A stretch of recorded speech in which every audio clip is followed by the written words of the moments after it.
Trent will sleep here. You see, Trent will actually build like a house, island. He basically sets camp here. Now this is where things get very because so here right now, for I'm gonna do it. I'm gonna do it, but we'll see. Now,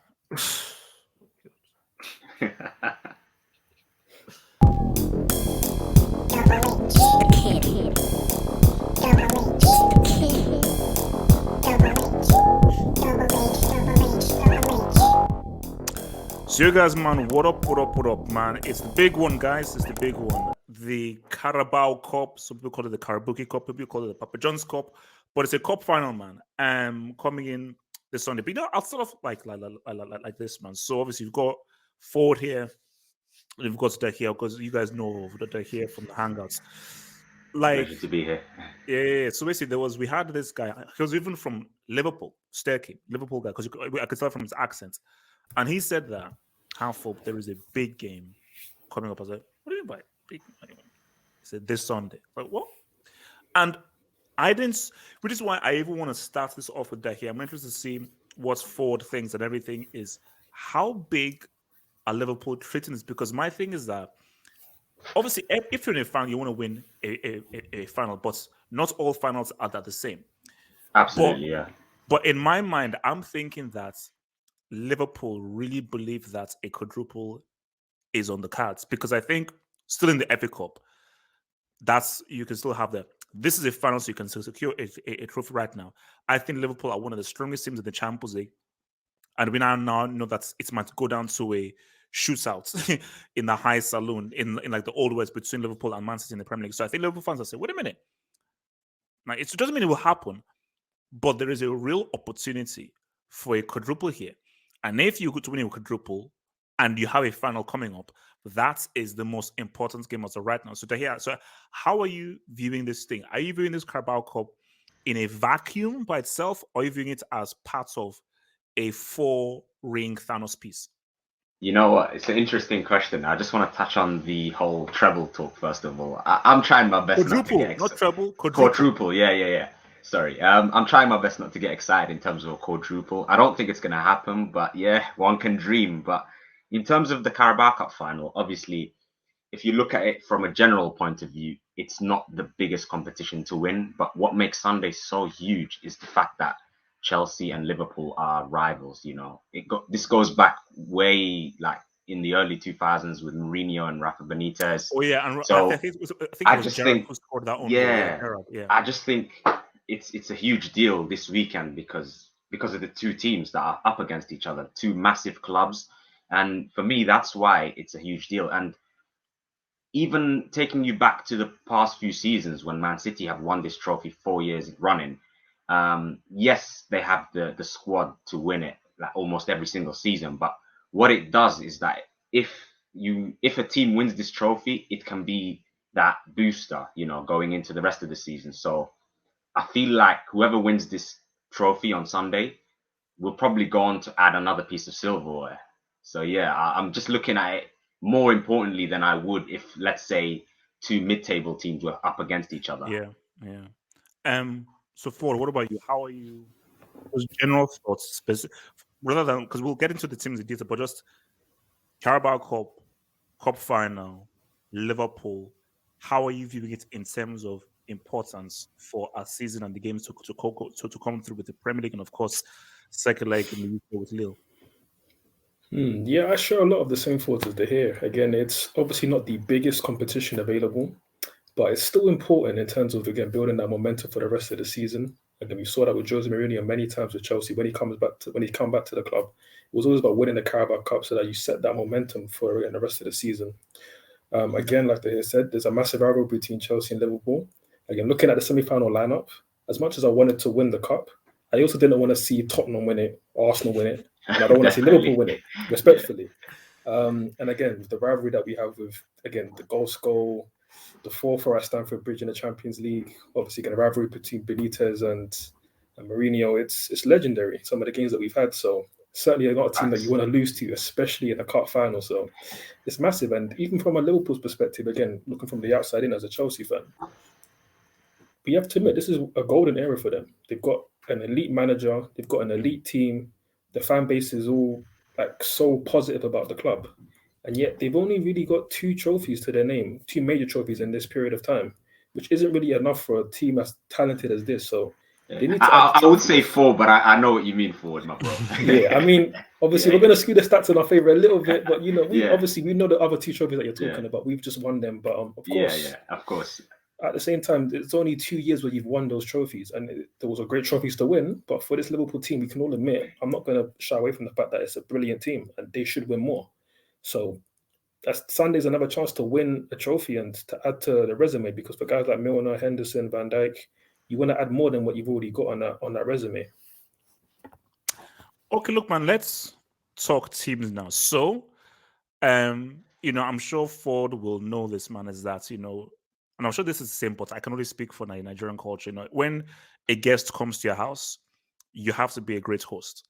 So, you make sure that they are well fed, that they drink well, and you remember that they are well catered for. That's just part of our culture. So, since me and Ford are, you would say, the hosts in terms of Chelsea and so forth, and you are the guest here, we must treat the guest well. So that means that here, if you would so kindly please take us through what lineup you believe is gonna win you this Carabao Cups. Hopefully, you guys can see this thing all well. So, talk to me. So, first of all, what is the formation? So, I suppose it's 4-3-3, isn't it? Yeah, the usual, really, in terms of the formation. So yeah, where do we start with this cup final? Obviously, when we beat Arsenal at the Emirates, I was there, by the way. I was sitting literally in the home section, but Oh, I wow. enjoyed it. I tried my best not to celebrate, but I enjoyed it. But yeah, obviously after that game, Klopp hinted that Kelleher would start the final, so I assume Kelleher will be in goal. Although personally, I would go with Alisson because I think in a final you want to play your best possible XI, but I just think Kelleher is a reliable second choice keeper, so he'll be in goal on Sunday. The back four, I think we would just go with the same back four, Wait, what's his name? So, how do you spell it? So, it's K-E. So it's Keller Eher. Okay, all right. Yeah. So, I suppose this is Robertson. Yeah, so the back four will be Trent, Matip, Virgil, and Robertson. Oh, so wait, is Konate injured? No, Konate's fit, but I don't really think that he will play Konate in this final purely because of the experience factor. Although Konate has done well in some of the games that he's filled in, i.e. Milan, Inter, AC, what's it called, Man United. So he is reliable, but I would go with the experience of Matip for sure. So, is it Henderson or Thiago? Holding it will be Fabinho, I believe. Okay. Fabinho will be at the base, and then I think it will be Henderson, and it's got to be Thiago Alcantara, to be honest with you, because in our last meeting with Chelsea, if you noticed, we played Milner and Henderson, and we were just completely outplayed and outclassed in that midfield. So I think that was, and we were 2-0 up, but we just never had the control, and Chelsea got back into it. So yeah, I just think the difference between Fabinho and Thiago playing together, whereas Milner and Henderson, I think it's just night and day, to be honest. And I feel like in this final, it's a major boost that we have them available, really. Now, you see, if this was, let's say, 2 years ago, I wouldn't even need to ask you about this front three. Like, it would be together. But this is where decisions now need to be made, because you can have many variations of the front three. So for Sunday, what do you think Klopp does, knowing the 3 defenders that Chelsea play? What is the front three that would cause Chelsea the most issues? Obviously, I would say, if Diogo Jota was fit, I think he would be the one that plays, because at the start of the season, that was our main front three. And I suppose this was probably the first season where Roberto Firmino has been sort of like a backup to Jota, if you like. So, but obviously with Jota not being 100% fit, I think he has a chance to make the bench, but I wouldn't personally risk him from the start. So I think we have to go with maybe Mane as the number 9. And Luis Diaz for me has settled in so nicely. I can't lie to you. He has been interesting. Yeah, he's been brilliant. So I think this. Yeah. Oh, So it'll be because Luis Diaz on the tell me, left-hand has side. Mane ever played the number? How many times has Mane played the number 9? From what I remember, a few times. In the 18-19 season, he's played there a few times. I'm not sure if you remember this game against Watford when we won 5-0, like a few years ago. This was Okay. He played as a number 9 a few times, but obviously in general he's like a left forward. Even in his first season when we signed him, he played as a right winger. This was before we signed Mo Salah, but for this final, I don't think we have much choice. He has to play in the central area because Firmino and Jota are not going to be fit enough to start. So, and Diaz will probably play on the left. Because again, like I remember more times Salah playing as a striker than Mane. So I would have said that because again, Diaz has been Mane, so put him on the left. But I think Mane has sometimes played on the right. So wouldn't you say that? But see, now this way it's decisions because you would say that Salah is more effective out wide than him as a striker. So yeah, I completely agree. And obviously in the Leeds game, I mean, what a win that was, by the way. But you could just see the shape in terms of our attacking lineup. Salah was the one that was mainly creating the opportunities. He was involved in like 5 of the 6 goals. So I would say Mane will be the one that's predominantly like in the center of the pitch. And he's not bad in the air as well. I mean, I would say Jota's probably slightly better than him when it comes to aerial duels and stuff. But I think Mane isn't a bad header of the ball as well. So yeah, I think that will be the front 3 though, to be honest. So okay, Dory, we'll come back to that some references. So forward, oh Lord. Now you see how easy that was for De Gea. Now it's going to be side. So see, first things first. Is it a back 3 or is it going to go for the back? Decisions. Decisions. Yep. I know. Ultimately, I do think Tuchel will revert back to the 3 at the back. Again, we saw it reverted back to for the Lille game where we were back to somewhat of our best form. I'd say certainly our best form since the turn of the year. Juventus, yeah. Pretty much since Juventus when we beat them 4-0. So I do think I'll see us going back to the wing-back system. Yeah, it's just, again, there's so many ways you can go about it, but I just think with how we've been playing in terms of wanting to press teams high up the pitch with the intensity that we do, you think of the games against Liverpool recently where we have coped really well in the midfield battle. It's normally involved having the wing-back systems being able to support that press, to put pressure on their midfield and their back line and exploit the spaces in behind because they do play a very expansive, a very high line that Liverpool do. So I don't think we're going to go with the 3 at the back. So Kepa or Edouard? I too like to play my best goalkeeper in cup finals always. But I personally, if I was choosing, I actually would pick Kepa. And why? I actually do. Interesting. Honestly, he's deserved it in terms of his performances. Again, obviously, HS, you know how big of a critic I've been of him. And again, I also he's been forget penalty because we're like he's a better penalty saver than Mendy, but during regulation he looks better. Regulation he actually looks better, and there not been that many mistakes. Yes, even though I was one of the only people who said that his goal against Man City, the De Bruyne shot, was a bit of a mistake. Yeah. Again, if that is a mistake, which I think it was, it's his only one, and he has performed and made some big saves. Again, we remember the Swindon, the save in extra time from a penalty. He made 2 big saves in the Club World Cup final, so I think he's worthy of a spot. And having been dropped for that World Cup final because he had the 2 big saves, in the semi-final, I think he deserves to play in this cup final. So yeah, I will start with Kepa. Okay. I mean, you know what? I mean, I'm not mad at that because I'm like, he has done well, and I think that you should reward guys in a cup final if they've been with you through the cup and played well. So yeah. Yeah, I would just say, on the other hand, if you're Salah, Mane, Diaz, you're thinking shoot on sight and test him because we've seen him have mistakes in the past. But obviously, hopefully, we're hoping that Kepa's turned the corner. Ford, you shouldn't have said that. Ford, you shouldn't have said that. I think Diaz is probably going to be likely to do that more than the other because you see now Ford. Now we have to have a discussion. It's one thing is to play. If I'm looking at Diaz, Mane, and Salah, if that's the front 3, don't you think it's safer just to roll with Mendy? It is, and that's why normally I do like to go with my best goalkeeper in these games. But with that being said, you've got to think about squad harmony. The fact that Kepa has, as we said, deserved an opportunity to play like this. Who cares about deserved? Deserve is overrated. Well, I mean, he also did deserve to play the Club World Cup final, but Mendy came straight back in from AFCON to play that game. So I feel like to then bring Mendy again in another final, which Kepa has Okay, played all okay, the you know what? games in to lead into it. I feel like it would be a bit harsh. As much as yes, Look, you do want to play your best players let's in the big let's games. do the rest of the team because we'll come back and revisit it because I'm thinking Mendy, bro. I'm thinking Mendy, but we'll revisit. So are we saying so it's Silva, A monstro. Rudiger, and Christensen? Yeah.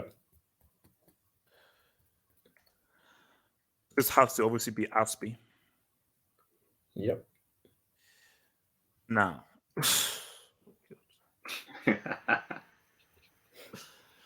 because this is the same side as Salah. Mm-hmm. Now, Don't sleep on Marcus Alonso, guys. Let's have a discussion. Yeah. See, here's the thing. If this dude doesn't offer anything going forward, is any point putting him up against Salah, as opposed to Malang Sarr is a clearly better defender than Alonso. Now he's not going to provide more going forward, but there's a better chance that he'll do a better chance at locking up Salah than Alonso would. So what say you? See, the interesting thing here is that if you're playing a back four, I think without question you play Malang Sarr because he's better defensively. There's not as much responsibility on him to provide the width and attack on the left, but in a wing back system, it obviously suits Marcus Alonso a lot more because he's a natural wing back. But with that being said, I think you have to start Malang Sarr because for anybody who watched the Lille game, you saw how much Alonso. It was a mess. It was a mess. I mean, the way that he bottlenecked our attack on that left hand side was horrible. And again, when you think of Mo Salah's best performances against Chelsea, it's been against Marcus Alonso. Even a game at the Bridge where he twisted him up and then stuck it in the near post. I feel like you don't want to give Salah that impetus, thinking I can go up against Alonso and I know I can beat him. Do you now see how screwed we are on Sunday? Because if you're saying that Aspie and Sarr, do you know that we have no wing game? Yep. And that's the struggle where we are right now. Do you know why that's bad? Especially if you're playing Sarr, Trent is going to be like, bro, man, Trent will sleep here. You see, Trent will actually build like a house, island. He basically sets camp here. Because it's like, bro, this guy ain't doing nothing. So, bro, Trent is just going, bro, man. The thing is, this is what so I've been having these discussions with Liverpool fans of recent, and when I say that we've been having an injury crisis, they say injury crisis. Look what we had last season when we had Van Dijk out for ages. We had to play Henderson and Fabinho as centre backs. Then you had to recruit Nat Phillips, Kabak. I think there was a guy. Don't remind me, bro. You had it bad last season. We've had it. I think we've had it not as bad, but pretty bad this season because we've had a long-term injury in Ben Chilwell, who is a massive miss, especially with Alonso's form. And again, we've had a lot of niggling injuries of players being out for 2 weeks, a month. Like it's been it's been very disrupting to the system, and especially to lose your wing backs in Ben Chilwell and Reece James for a long part of the season, the most busiest part of the season. It's difficult for a team that relies so heavily on their wing backs. So we're going to be without our width, but for me, I think you just got to consolidate the back five. You keep it tight in the cup final because it's going to be cagey. We know it's going to be cagey. And you don't give anything free and cheap to Liverpool. And to do that, you've got to have your best defender, or at least our best defender in that position against Mo Salah. So for me, it's got to be Malang Sarr. So are we saying Kovacic and Kante? Yes. And I'm happy to say that because Kovacic limped off in the week against Lille, but we heard that it's actually only just an impact injury. So he will be fit to play. Few. And but I think these two, again, the performance that they put on against Liverpool at the Bridge, I mean, that was an incredible performance. I mean, Kante, again, you always turn to against Liverpool. We know this. The hair knows this. Yeah. He has so almost many every single time, honestly. I mean, no. Kante has balled. Low K has balled. I mean, even in a losing effort, obviously, I watched the game with you, HH, the Super Cup final a few years ago. Yeah. Still to this day, one of the best performances I've ever seen from a midfielder, like live. Bro, it was crazy. It was outstanding. And again, he was great at the Bridge, but it was Kovacic who was even better than Kante. And maybe to the surprise of the here and other fans who maybe haven't watched Chelsea week in, week out, but Kovacic has been by far our best midfielder this season. I totally agree, yeah. Like he's been incredible. And not even just to do with the amazing goal that he scored, but the way that he's taking responsibility, picking up the ball, driving our attacks. He's been one of the very few people that's been finding through balls to our strikers, who we will get onto. But yeah, Kovacic has been having a fantastic season, and to have him back fit for this game is going to be massive. Now this is where things get very because so here right now, for that I'm gonna do it. I'm gonna do it, but we'll see. So here's the thing. So we have these three spots here.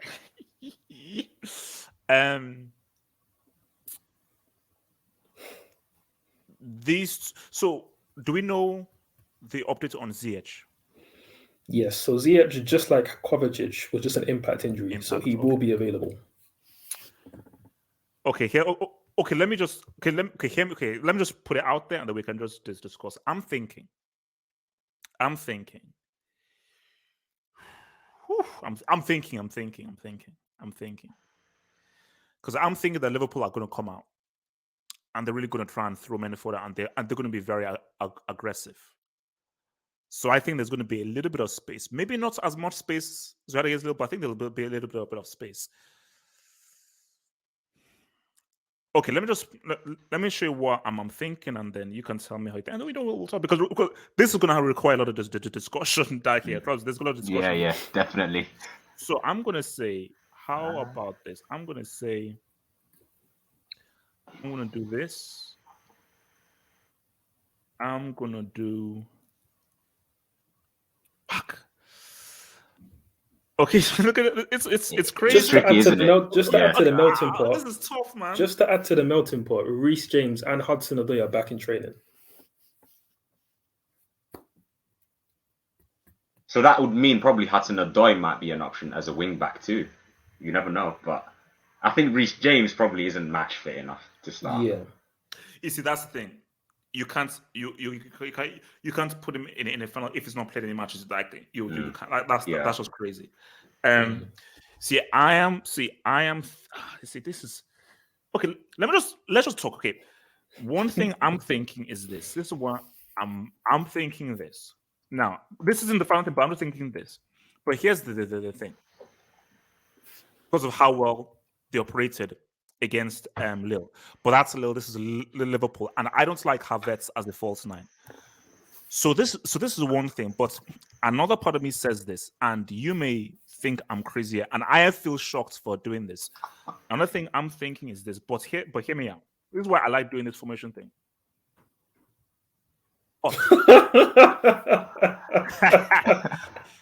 But my thing is, I want it to look more like this, because the issue is that could work, out here. But this is the issue we have. If he doesn't operate out here, we're gonna get nothing from him. So that's the problem, because I want Havertz to tuck in and really be more of like a support striker to Werner, but then you have to have a guy who really channels and gives you that width there. But if Sarr can't give you that width there, Havertz has to give you that width, which is what I don't like. Which is why, if that's the case, I hate to do this, but Havertz there, and it's either Mount or Pulisic.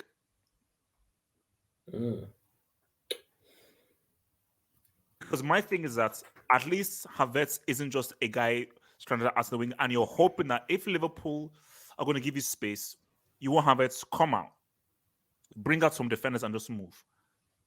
Movement, mobile, go left, go right, go deep, receive the ball, more mobility, and so forth. So I'm not sure if you guys were aware of this, but I think if my memory serves me correct, I think Pulisic has had some really good games against us in the past. So obviously he can do a lot better in his Chelsea career, but I think he's had some good games against Liverpool. So if he starts, then I think we've got to be wary. I'm not going to lie to you. I mean, Dahir, what are you saying, man? So I mean, forward. I mean, because Dahir, you're right though. But the thing with Pulisic is the guy can be inconsistent. But my thing though is Liverpool. I think will know that because Liverpool feel that they're the superiority, which they are, like man for man, and just how they are, they'll want to come out.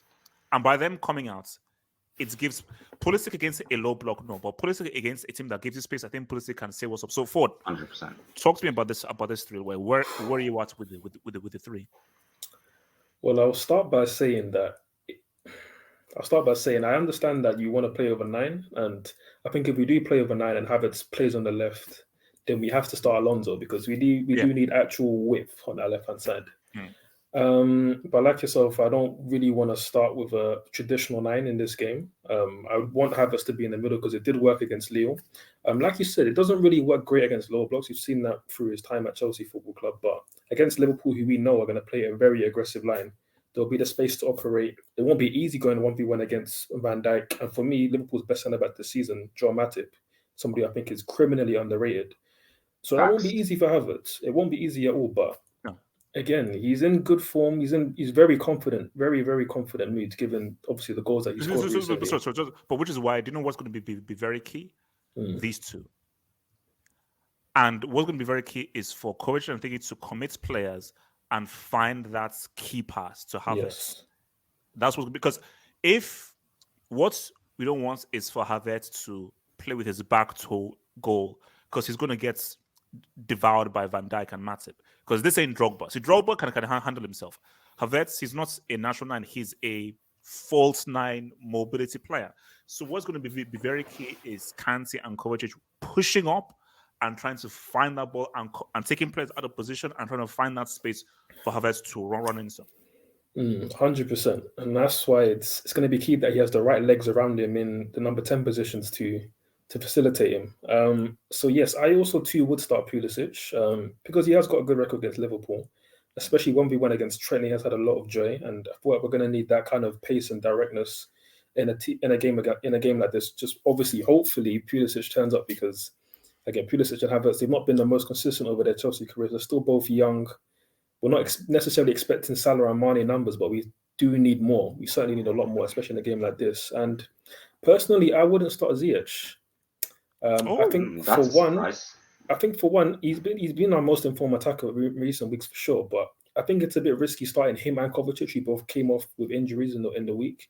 I think to start 2 players. I mean, yes, there's going to be 5 subs, I believe, in the League Cup final, but to bring in Ziyech back after that injury, and also in a system that doesn't really suit him, because let's not forget his best form, which has been in the last few weeks, has been in the 4-1-4-1, where he's been operating from the right wing. In this kind of inverted number 10 role, he hasn't actually had the same success. So I personally would leave him on the bench and bring him on as an impact sub in the last 20 minutes. So I saying King Mason. Prince Mason, Mel. Prince Mason. He's not there yet, but I would start him in this game. Again, he also too is coming from a slight niggle, but I think he'll be ready to at least give us the first hour of the game, because the way I see it, I think it's going to be cagey. I don't think it's going to be as open as the first half at Anfield or the game at Stamford Bridge. I think it's going to be a bit more tactical. We're going to just want to try and just bed into the game, stop Liverpool's flow, and then look to nick one on the counter-attack. And not that we're scared of Liverpool, we can't go head-to-head, but it's going to be quite a tactical, cagey game, in my opinion. Because I want to switch things, because I want to make sure that we really cover both teams. So I want to go back to Liverpool right now. So they're here. Why? Yeah. Because so Firmino is fit. No, I think Firmino's definitely out of the final. Okay, so that makes sense. Jota has a chance, but Firmino definitely not. Okay, if Jota was fit, would you? So you'd start Jota if Jota was fit? Yeah, if he was 100% fit, I would start him, because obviously he's more accustomed to the front three and Mane and Salah's movement, whereas Luis Diaz, despite him bedding in so quickly, he still needs a little bit more time, even though I have been impressed with his last 2 or 3 games. But seeing as he's not going to be 100%, I think this might be our best bet, because the good thing with Diaz is that he seems to be ingrained in the system already. He's pressing really well. No. Yeah, the guy is he has very good movement.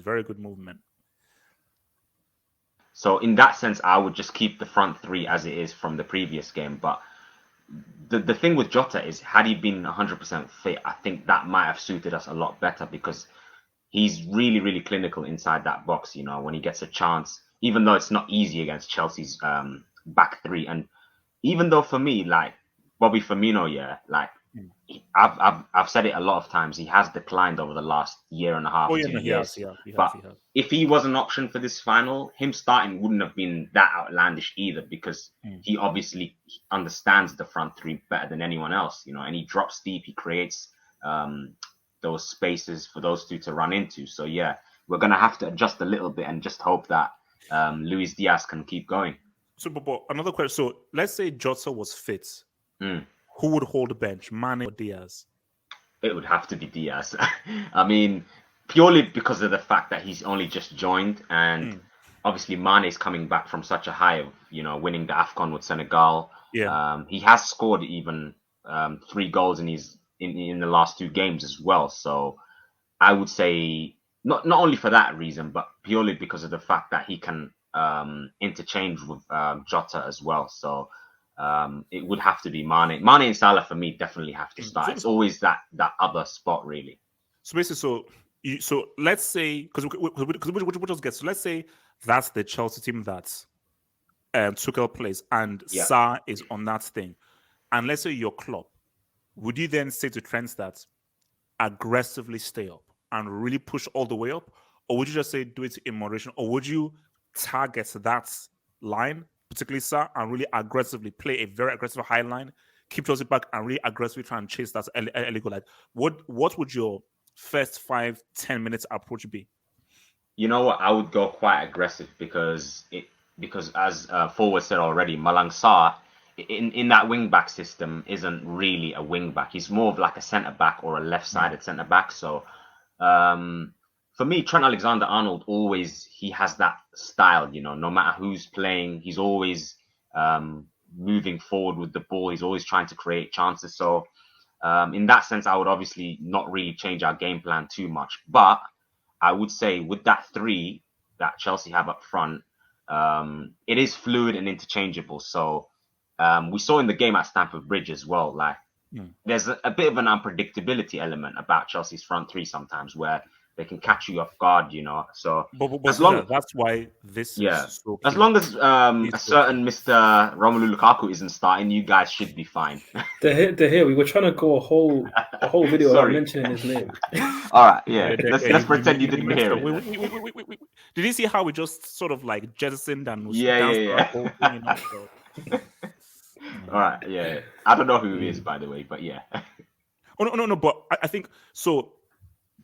Do you so let's say you look at that front 3 that Chelsea have, because I think as well. So you said you're going with Matip because of how well he knows VVD, because Konate and VVD have actually looked really, really good. They have. So would you want to just keep a partnership that's look really good, or they say, oh no, Matip is more experienced. He works well with VVD. Keep it as is. It's been one of our biggest conundrums this season, where Klopp sometimes goes with Konate in the big games. But I think obviously leading up to this week with Matip starting against, I believe, Norwich and Leeds, I feel that's sort of like an indicator that he's going to play the final, because sometimes what you want is that rhythm going into a final as well, So I believe Konate will have a lot of game time, and you're right, he has looked good next to Virgil van Dijk. I think his best game was against Inter. He was imperious in that game, even though they didn't really pose as much of a threat. They were better than us for spells, but Konate looked good in that game. But to be fair, if Konate did start this final, I wouldn't panic per se.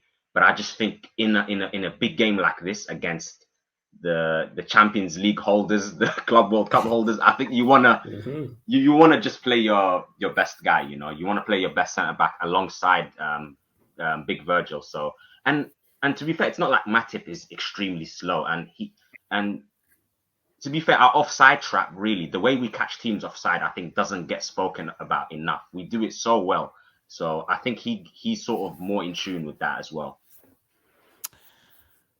I mean, forward, I'm looking at this lineup, man, and see here's my only thing. The only potential, I'm never going to call it a weakness, but potential. I'm never going to say a weakness, but a potential. That's interesting. Is if Jota isn't fully fit and Mane starts, because if that happens with the back 3, I think Mane will find it difficult to be so effective. Although what I do think will happen is that he's not going to just stay there like a certain, who he's going to come out, receive the ball here, and he's going to have loads of moves. I think between most of them, Man is going to be roaming, and pull guys out, receive the ball from midfield, link up with Salah, link up with Diaz, trying to get the ball to Trent, and so forth. So it's going to be a mobile threat that's going to be around. But I still think that's because. And I just wanted to say also, Luis Diaz, sometimes he does make those runs in behind defenses really well. If you look back at the Norwich goal, where Henderson plays that pass to him. It wasn't so much the pass by Henderson being outrageous or anything like that. It was good, but the movement from Diaz created that, I feel. It was so obvious. My thing is that if Chelsea concede that goal, they should slap themselves, because with Chelsea's defensive thing, they won't allow Diaz that space to make those runs through.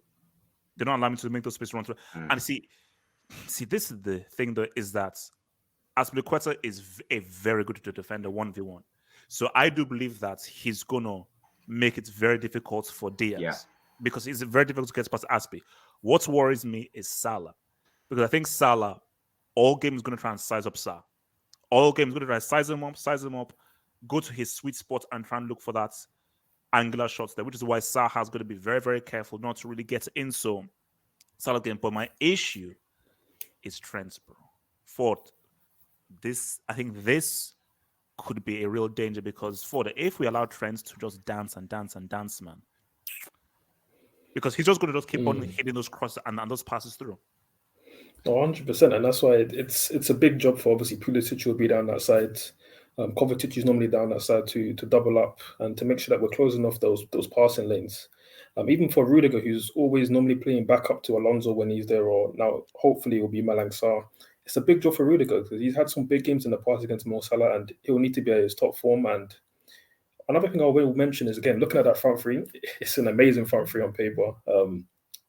I shouldn't be envious because it's a sin, but there's a bit of jealousy looking at that attack, just thinking, wow, like Liverpool's recruitment has just been on point with their attackers, whereas with us, it's I mean, it's like the complete opposite. It's night and day.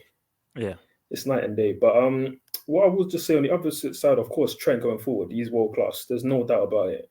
I think looking at even his numbers in the big 6 games over the last 2 years, he's got the third most goals and assist contributions. And he's a defender. Wait, Ford, do you want to cry? Not particularly, but no. But let me make you cry bits. Let me just make you cry bits, man. So you want to just cry? Let me just this should just make you cry just a little bit. So these are the goals in the Premier League. Oh, go. Salah 19, just called man. Oh no! Ford, it gets worse. No, Ford, it gets worse. Don't worry, it gets worse. Yeah. Assists. Salah 10, Trent 10, Robertson 9. Ford, that is, I don't think I've ever seen that in the Premier League before, where one club have the top 3 goal scorers and the top 3 assists. Yeah, and yet we may still not win the league, but let's hope we can catch them. We'll see. I mean, looking at the table earlier, and I mean they've already got 70 goals in the league. Like it's crazy, man. It's crazy numbers, but it's a final. It's a final, and a final 100%. Is different from every other game. Oh no, 100%, and that's why, as much as Liverpool will be bookies' favourites, they'll be favourites for most fans. I never doubt Chelsea in games like this. I always feel like we're gonna turn up, we're gonna put in a performance, and it'll be a matter of he needs a big performance. He needs a huge performance, bro. 100%. I mean, Thiago that's Silva, the guy. El Monster, man. I mean, wow, what a defender, what a man, what a legend of the game. And again, for many people who thought that he couldn't come to this league at the age of 36 and defend against players like Mane or Vardy with the pacing behind, he's proved them all wrong, and he's just an incredible centre back. But so do you know what I've always said? This is what I say: if he didn't go to PSG, he'd be regarded one of the best defenders of his generation. Because in my eyes, he already is. But I agree with you. He was the best. He was. Before he moved to PSG at Milan, he was amongst the 3 best defenders in the world, 100%. I thought he was the best at Milan. No. I'm talking about in because 2011, 2010, Chiellini was still around. John Terry was still doing his thing. Yeah, I would say around 2012, 2011, those kind of years in my eyes, Thiago Silva was. You're right, in the top 3, arguably number 1. See, minimum top 3. No, you can argue whether he was the best, but minimum he was top 3 best defenders in the world, 2010, 2011. So, no, 100%. But just the point I was going to make earlier, again, the attacking talent of Liverpool is incredible. But as much as Trent is world class going forward, there's always the running debate of can he defend? He's a weakness defensively. I think sometimes it is a little bit overplayed, but it certainly is. It certainly is something that we can target. We've done it in the past with Pulisic, as His mentioned before. And if Pulisic is on his game, then we can certainly exploit the spaces that will be left on our side. So again, it's important that Chelsea are ruthless on the counter attack. We don't make silly decisions. We're clinical with our opportunities, with the final pass, with the final shot. And that's why, of course, we're not going to be playing with a traditional number 9 because our number 9s have Yeah, so and far obviously, since you guys are the flopped. Chelsea fans, I just wanted to ask, going into this final, do you think that Mm. is it more a case of like a 50-50, or do you think that we are slightly favourites because of our win streak? Because obviously Chelsea are coming into it in great form as well. They won the Club World Cup, but do you look at it and think, yeah, the pressure's more on Liverpool to win here, or do you think it's like a flip of a coin? Chelsea can definitely win. I'm I sure mean, Chelsea can win, but I just wanted to get your view on it. For me, I feel that Liverpool. It's weird though. I think Liverpool are slight favorites, but just as you said that here to begin with, because it's Liverpool Chelsea and it's a final, it feels a lot closer than it should. Like if this was a league game, Yeah. Liverpool would have the edge, but because it's a final, I do feel that Liverpool have a slight edge, but I still think it's close because it's Liverpool Chelsea and you're playing for a final, and once it's a final, teams operate a little bit For me, there's differently. no doubt there's going to be nerves on Sunday. Like, make Oh no yeah. mistake about Yeah. it, because obviously last year Manchester City were seen as the favourites. Chelsea beat them, so maybe it could play into Chelsea's hands. But I won't lie to you. When we won the Champions League in 2019, I was so certain we would beat Spurs. We did it. Even in the other, like the Super Cup game, I wasn't as confident because it was against Chelsea, albeit that was Frank Lampard. So this is completely different. This is completely Yeah. different. So okay, so let's get into scores. We're gonna sort of run this off. So Dahil, Oh, you're gonna go first. So how do you think the game will go? And what do you, so basically how do you think the game will go? And give me a score. you know what? I've been thinking for a long time. I just think, first of all, like Forward said, it's going to be very, very cagey. Like, I just don't see that many goals in this game. It could potentially even go to extra time. But if we play our best, then I can see us edging it, maybe 1-0. But it could go either way. But I'm gonna go with a 1-0 Liverpool, either in normal time or extra time. But it could go to penalties as well, which I dread to think. Like, Yeah, no. I don't want penalties, man. Forward. no. How does the game go? What's scored? Again, I've thought about this for a long time as well. Because again, with Chelsea, we always find ourselves as underdogs in these cup finals for whatever reason. Yet we always tend to perform above expectations. We don't always win, like the Super Cup game where, of course, it was Frank Lampard in charge. Hazard had just left. Liverpool were just coming up winning the Champions League, but we gave them a very good game and only lost on penalties. And I think it'll be a very tight, tense game again at Wembley. Again, just thinking about the fact that there is 5 subs, I do think that always suits us because of the different options that we have off the bench. Again, Liverpool have great attacking options, of course, but with us, we can change it completely because Werner's completely different to Havertz. Same with Mr. 97 million. He's a very different type of player. And if he's on form and the players are playing to his strengths, then of course he can absolutely score a goal. I'm going to go Chelsea 3-2 on penalties. Wow. Oh, on penalties. Yeah. What do you think the score will be So- in like normal time? yeah. 0-0, 1-1. I'll go 1-1. I think if we score first, I am very confident we can hold out.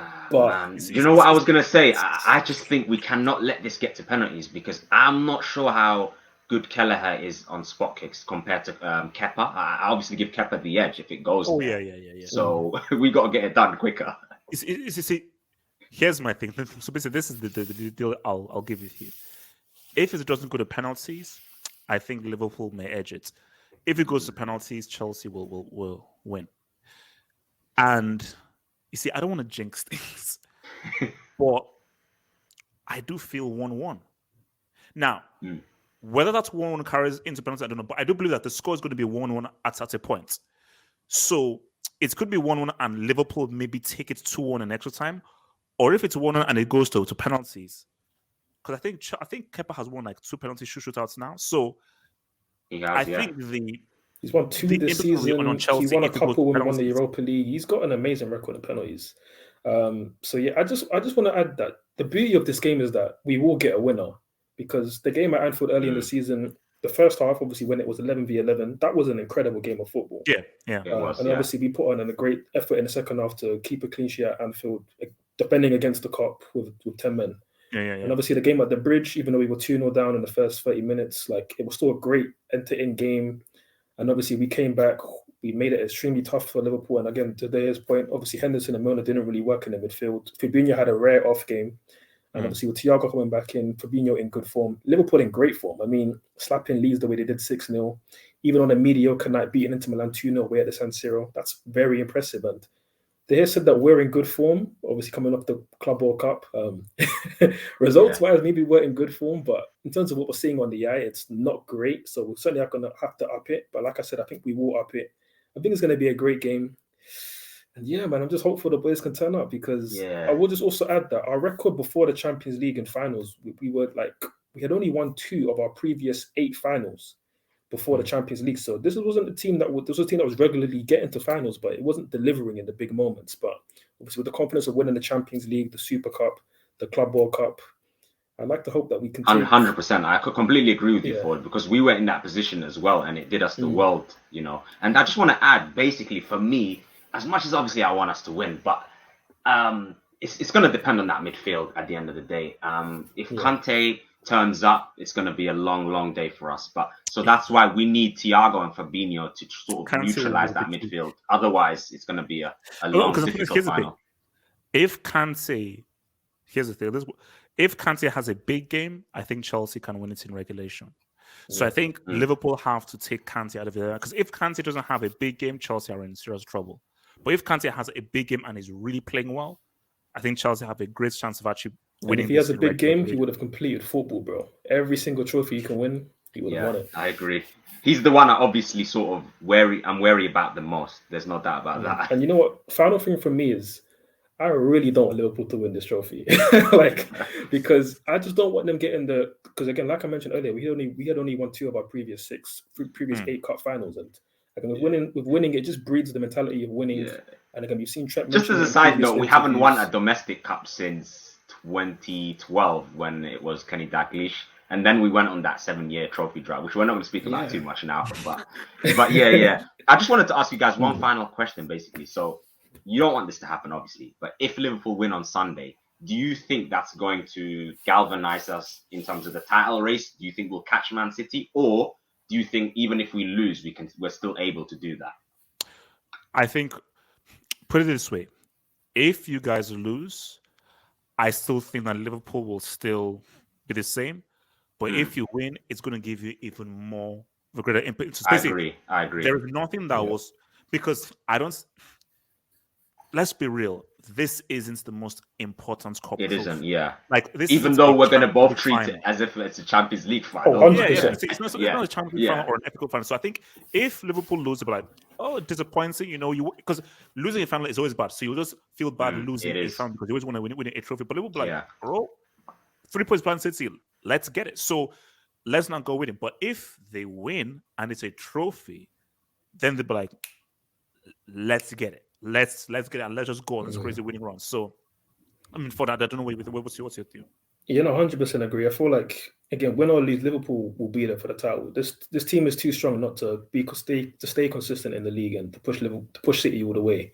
I mean, even right now as we stand, it's still in their hands to win the league. So, but obviously, of course, if they do win it, again, that's that boost of winning trophies, something that they haven't regularly done enough to really be a great team. To be a great team, you've got to win trophies on a consistent basis, and this will be the start of that. For me, this season in general is like sort of like a sort of potential legacy season. Like we really have to win something, especially after last season with the injuries, etc. So I do look at this like a redemption season. But I do agree with you guys. Listen, even if we lose, I don't think it's going to affect the morale too much because we have a lot of games. We'd still have 3 trophies to play for as well. So completely agree. All right, guys. Look, man, it is what it is. Hopefully, I mean, you'll join us on Sunday. Win? I will try my best to join you guys. Especially if we win, but I can't promise if we lose. But I'll do my best.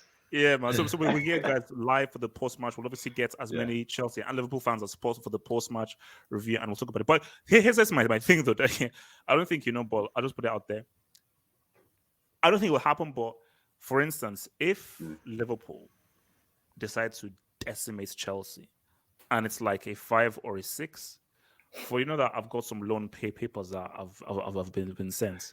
So I'm just don't do that reverse psychology. It's not going to happen. Because Ford, No way. I'm in no mood to do a post-match stream that is an embarrassment. So let's just put that into the ether out there. So Yeah. all right, guys, man. I'll see you. Like, favorite, subscribe, and join us for the post-match after fun.